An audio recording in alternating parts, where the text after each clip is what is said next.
the Dauntless. His opponent may be holographic, but it's not to be underestimated. It's almost something out of a cartoon. An albino peacock harpy man with a huge bevy of throwing knives and a tail he can use as a weapon. An entire army with laser guns, meaning if he backs too far away from his opponent, they will light him up without risking their boss, so he needs to fight smart. He needs to fight effectively. And he considers and plans his way out of this recreation. Recreation of what, you may ask? A recreation of the assassination of Ambassador Talar Galforan, an Alfar ambassador some 80 years ago. She had been caught off guard when a prostitute she hired turned out to be a killer, and her guard had been compromised by the assassin, and they all wanted to be the one who would get the lion's share of the reward by shooting their boss in the back.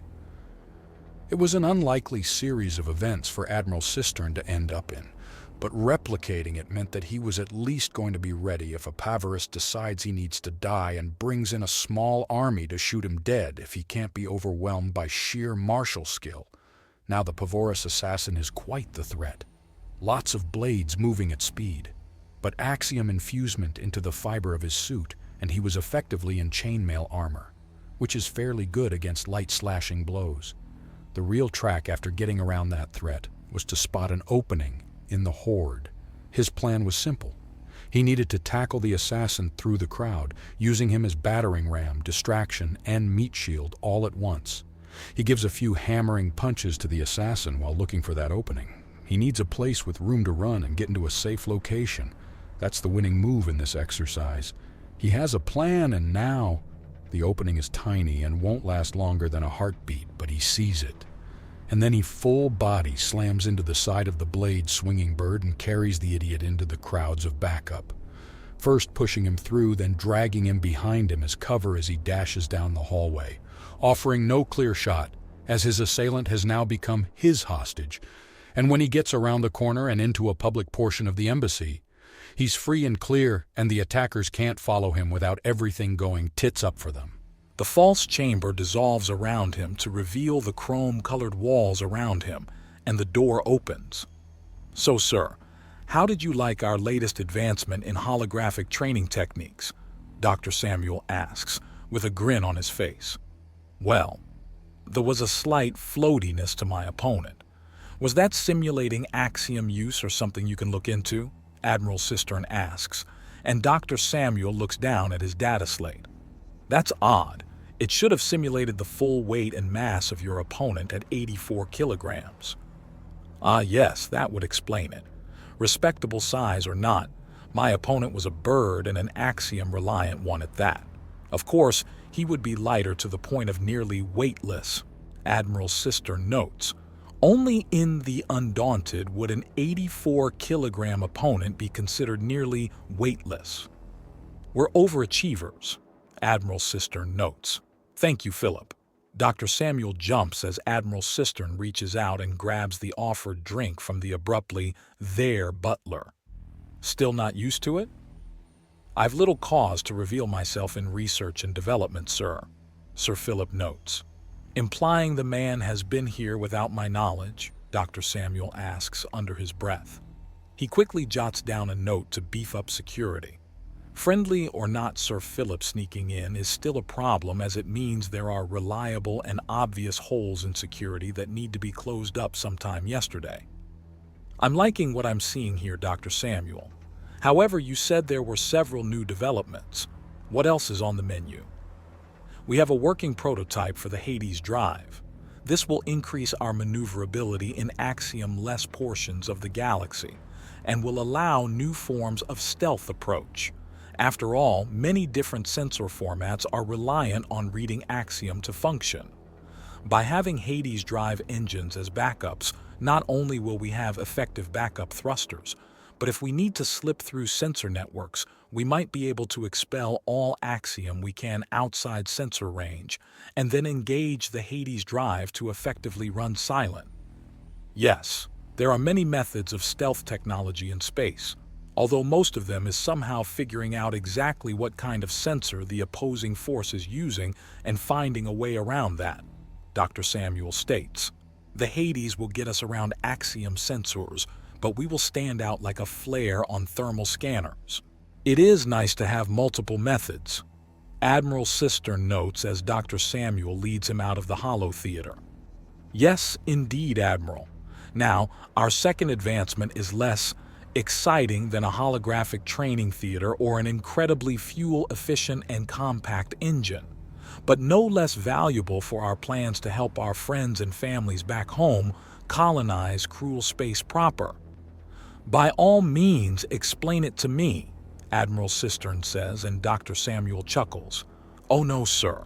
The details are extremely complicated and we're still only in our 72nd iteration out of 600, but we're creating a computer logic tree, a primitive but effective AI to automate mining drones.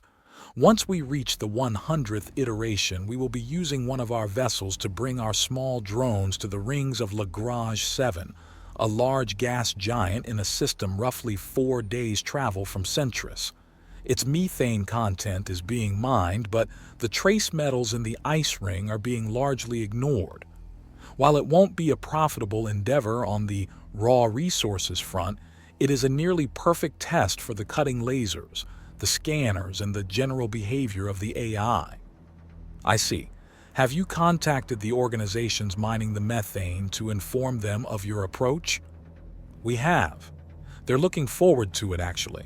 The occasional bit of ice going off its projected course and banging into their sensor dishes has been a minor annoyance for them. Excellent. This will go well with that.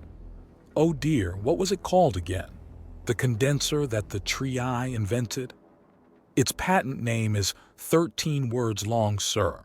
It's more causally called a solidifier.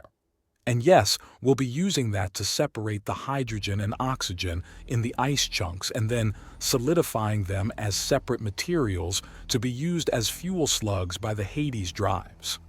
If our tests prove successful, then we will be able to use ice as fuel for the most efficient engine built by human hands. Excellent. Perhaps the politicians back home will send less threatening letters if they can have a Martian condo or Venusian palace. Actually, sir, the best colony locations are likely in the rings of Saturn. Oh? The rings of Lagrange 7 are infamously erratic, sir. The standard planetary ring has a very placid, predictable, and easily navigated gait, perfect for a station, especially if you're mining bits and pieces of that ring to oxygenate a station and fuel its ships and engines, Dr. Samuel state. Ah, so it's a real stress test, Admiral Cistern remarks. By the way, you missed Sir Philip leaving. Admiral Cistern takes a moment to smile to himself as Dr. Samuel looks around frantically and then sighs. It's rather funny now that he's completely inured to it. Dr. Samuel takes a moment to underline and highlight his note to double-check security and see about improving it.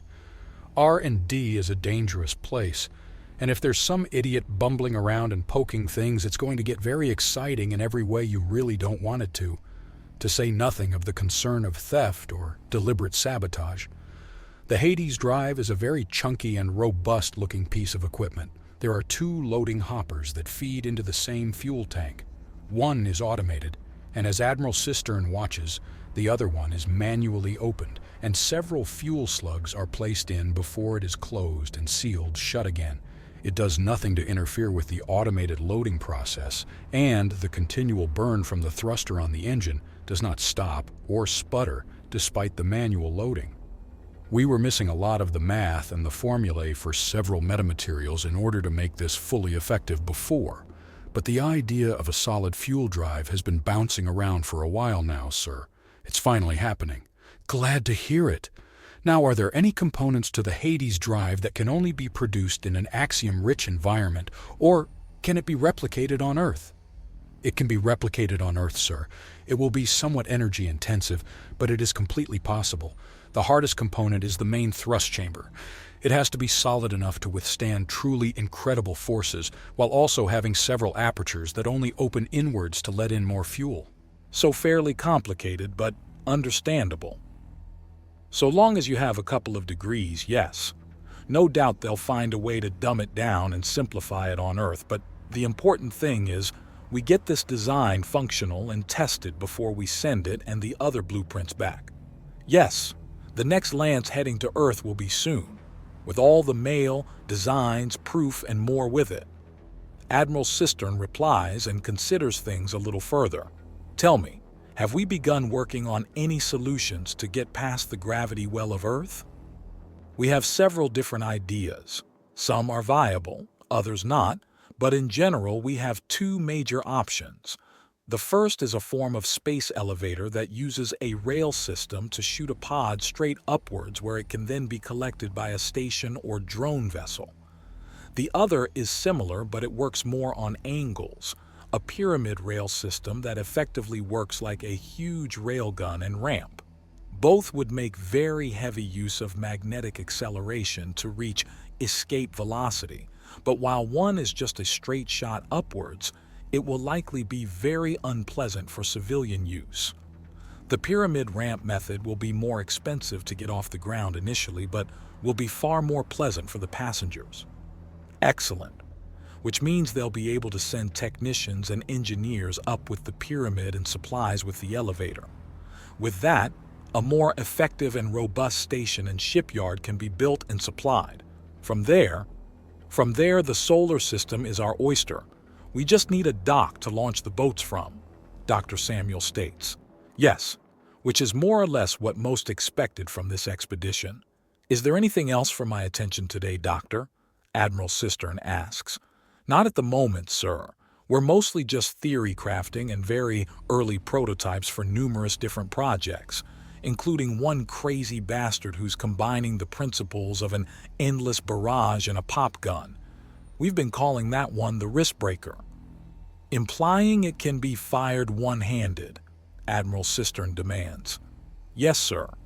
Anything else to keep me up at night? Nuclear dust gun. Not built yet, but we're working on it. What is it? It uses the concept of electromagnets and microscopic ammunition to combine them into a singular weapon that can put tiny holes in anything. Dr. Samuel notes, and Admiral Cistern just crosses his arms and gives the man a stern look. We haven't built anything yet, sir, but we do have a bit of a signature, and kinetic weaponry is very effective, especially the dust gun. Each tiny piece of ammunition compromises the target further and further until it simply fails. Terrifying. Just try not to let these things on the street. It won't matter either way. They both require very delicate machinery to produce the ammunition. We're going to be fine, sir. Let's hope so, Admiral Cistern states before his communicator goes off. Admiral Cistern here. Sir, we have a bit of an incident up here. Your attention is needed. Also, there are numerous reports that just came in and need your attention. A secretary states, and Admiral Cistern nods. Very well. I'm on my way, he says before hanging up. Thank you for your time and keep working. But I don't want to see soldiers with dust gun-inflicted wounds on them for a long time. Yes, sir. We're going to up the security. Make no doubt of that.